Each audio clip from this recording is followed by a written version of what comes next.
এখন থেকে আপনার প্রিয় সিরিয়ালগুলো ফ্রিতে দেখুন এক্সক্লুসিভলি শুধুমাত্র সান নেক্সটে। এখনই অ্যাপ ডাউনলোড করুন।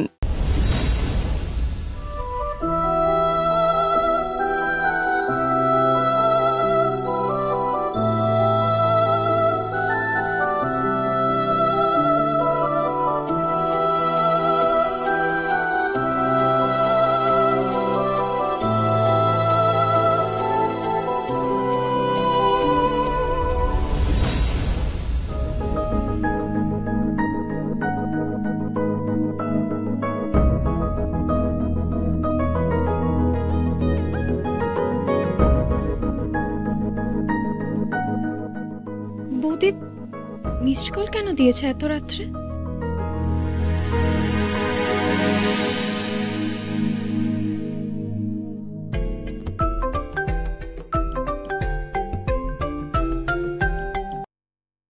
পায়েল, বাড়িতে কি আবার কোনো ঝামেলা হয়েছে? না না, কিচ্ছু হয়নি। তুমি আজ যা ওকে শিক্ষা দিয়েছো, তোমার মনে হয় ও আর কোনো ঝামেলা করবে? সত্যি কিছু হয়নি তো? না বৌদি, কিচ্ছু হয়নি। তুমি কেন বেকার ভাবছো বলো তো? তোমার খাওয়া দাওয়া হয়ে গেছে? হ্যাঁ, আমার খাওয়া হয়ে গেছে। মা বাবা? হ্যাঁ, মা বাবাও খেয়ে নিয়েছে। কিন্তু আমার তো মনে হচ্ছে যে তুমি কিছু একটা লুকোচ্ছ। সত্যি করে বলো তো, কিছু হয়নি তো? আমি আবার কি লুকোবো বলো তো? দেখো পায়েল, আমি কিন্তু খুব ভালো করে জানি যে তুমি এত রাত অব্দি জেগে থাকো না। আর আমি সেই জন্যই তোমাকে যখন ফোন করলাম, দুবার রিং হতে আমি কেটে দিলাম। কিন্তু তুমি কল ব্যাক করলে মানেই তো তুমি জেগে আছো। আর আজকে যা হয়েছে, এমনি তোমার তাড়াতাড়ি ঘুমিয়ে পড়ার কথা। কি হয়েছে আমাকে সত্যি করে বলো পায়েল। তুমি কি করে সব বুঝে যাও বলো তো বৌদি? তুমি কি ম্যাজিক জানো? পায়েল, পাকা পাকা কথা বলো না, সোজাসুজি যেটা জিজ্ঞেস করছি সেটার উত্তর দাও।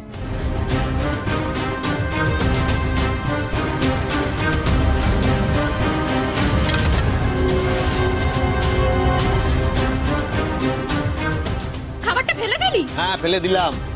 বেশ করলাম, কি করবি?